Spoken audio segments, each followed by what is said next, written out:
sanctions certainly did not stop him from doing what he did, but they are affecting the government and I should say the economy.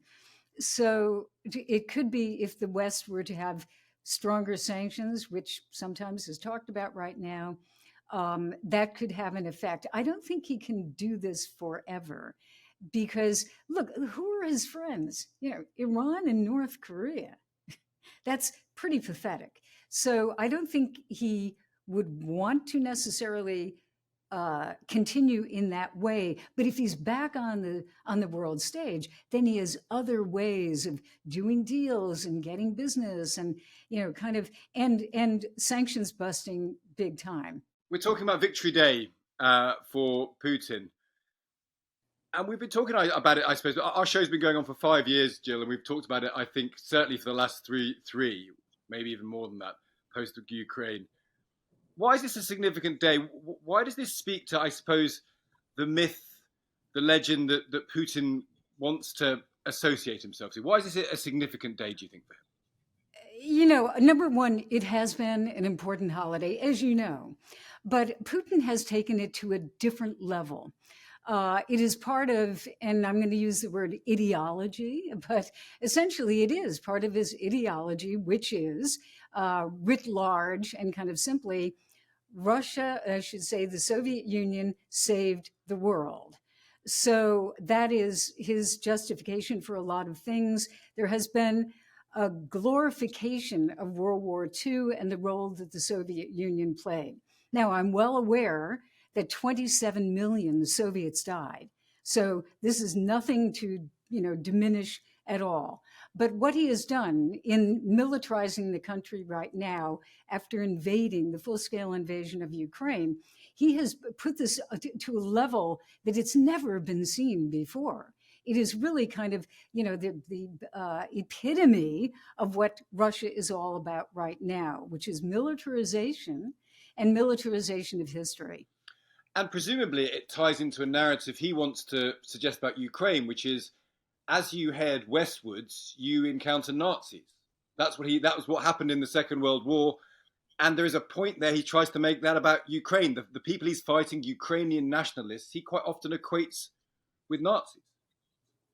Correct, but incorrect, historically speaking. I mean, a lot of the battles in World War II were on Ukrainian land. Ukraine was part of the Soviet Union, but that's where a lot of the battles happened. That's a lot of the people who died were Ukrainians. So, he runs into a bit of, historical problems here when he tries to talk about that. But he does make it pretty much, Russia and the Soviet Union, but ignoring this conundrum of Nazis, supposed Nazis. And how does he do that for the people of Russia? Because they would have recognized, a lot of what they talk about in this celebration is the sacrifice of ordinary Russians. And I want to get to that point in a moment. But do they inherently believe that includes the sacrifice of Ukrainians? How does he convince a nation that people who used to be shoulder to shoulder with them are now somehow the enemy, or part of it as the enemy, I guess?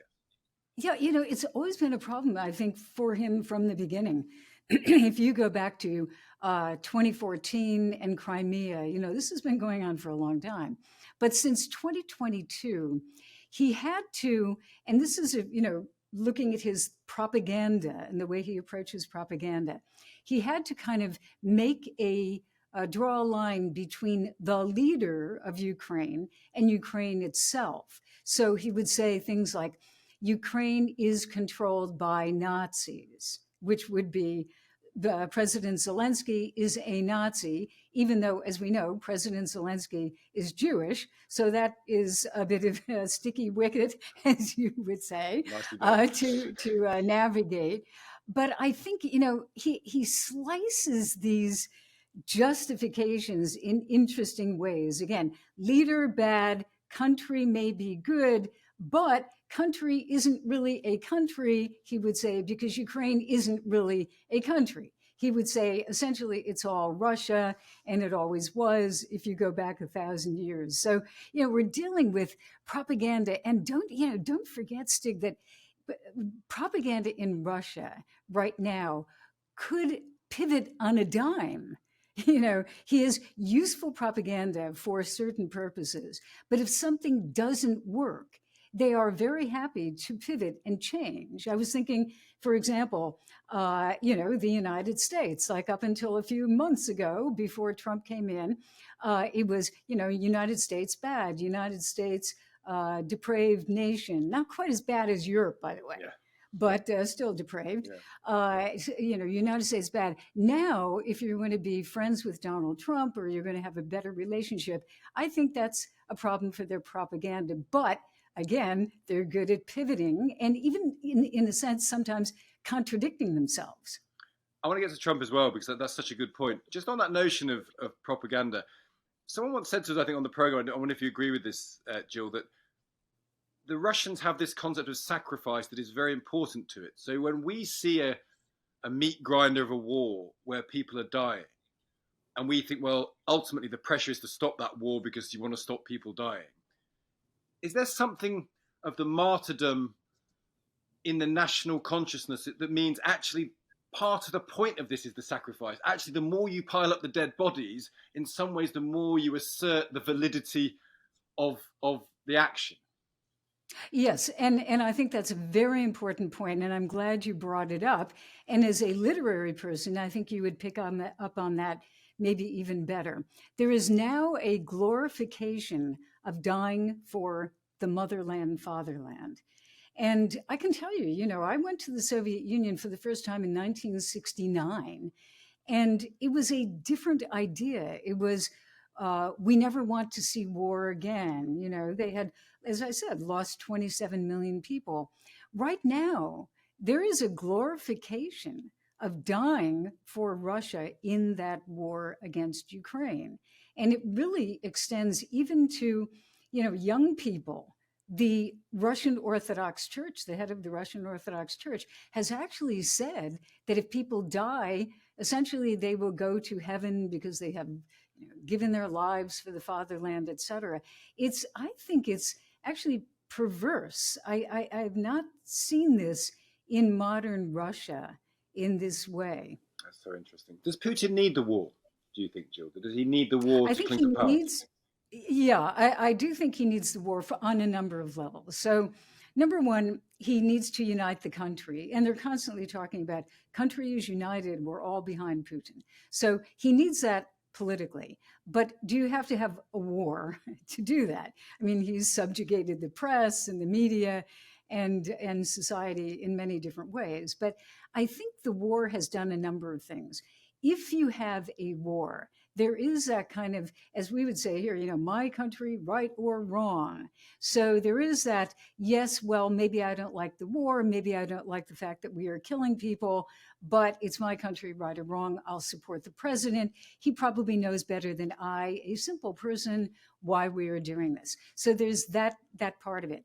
And then also, this isn't talked about as much, but it's kind of, I would call it the economic justification for this war. So, as you probably know, during the Soviet period, the arms manufacturing business was very robust, and factories were booming, creating weapons and tanks and all sorts of things. Then, at the end of the Soviet Union, a lot of that fell apart, and the factories were idled. And now we're in a small village or a small town, and they had a factory that produced shells or tanks or whatever. That factory was idle. Now those factories are booming. The doors are open, and the people who lost jobs during that period after the end of the Soviet Union are back at work.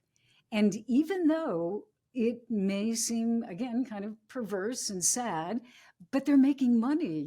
They were in tough shape before. Now they're back and they're working and maybe not even happy about the war, but they like the fact that they have a job. So there are many economic benefits that people have, not to mention the huge amounts of money that they are paying to people who serve in the military. Sometimes if you sign up to be in the military right now, you can get $20,000 and $20,000 and even more. $20,000 is a lot of money in Russia. I think it's a lot of money in the United States. So you get a bonus. And then if you die, your family gets another bonus. So there are economic imperatives, I think, and benefits for Putin. So, with that in mind, Jill, maybe this is a good place to leave it. How how likely is it that he wants to do a deal with Trump? Because Trump has basically offered him almost everything he would have wanted at the beginning. He has used Kremlin lines continually when he's talked about this. But actually, is it in Putin's interest to do that sort of deal with Trump, or actually is it in interest to string Trump along for the reasons you've just indicated? Kind of both. Yeah. I mean, okay, if he gets a deal that he wants, which is essentially an emasculated Ukraine, a no longer sovereign Ukraine, perhaps get rid of the president, not allow the military to be very large at all, maybe, 500,000 people max, not allow Europeans to come in who are members of NATO, even if they're not under a NATO flag. All of those things that Putin would want, then he'd be happy to sign that deal. But I think there are other. Does he want it to end, or is it in his interest, or is he playing Trump? I think he is trying to get as much out of this as possible. The other side of it, Ukraine is a big part, but I think an even maybe bigger part is restore that relationship with the United States. Have a reset, dare we use that word? Yeah. Have a reset. Maybe get American business back. I can't imagine why an American business would want to go back to Russia and be nationalized. Yeah. But in any case, restore that relationship. And then Putin is back on the world stage, meeting with the American president, influential again. And Putin really wants that. He wants to be on the world stage deciding things. And meanwhile, the militarization that you talked about may well continue. So the wartime economy, because if he doesn't have to concede he should demilitarize, if he doesn't have to concede he should no longer be a threat to Ukraine, the upside of the war actually could remain economically. He didn't just fewer people, no one will die, but he can still gear up the country as if a war is going on or a war could restart at any point. He can, but you do have sanctions, and sanctions certainly did not stop him from doing what he did, but they are affecting the government and I should say the economy. So it could be, if the West were to have stronger sanctions, which sometimes is talked about right now, that could have an effect. I don't think he can do this forever. Yeah. Because look, who are his friends? Iran and North Korea. Yeah. That's pretty pathetic. So I don't think he would want to necessarily continue in that way. But if he's back on the world stage, then he has other ways of doing deals and getting business and kind of and sanctions busting big time. Yeah. And hoping the sanctions will be removed. And if he gets to the point of a deal, that's not an impossible thought at all, is it? Jill, Yeah. It's so useful. It's so great talking to you. It's an interesting day. I mean, we're celebrating VE Day, which has a certain set of connotations. It's so interesting to think of the connotations going on in Russia at a similar time. Great to speak to you. Thank you so much for taking the time. Thank you very much, Stig. I appreciate it.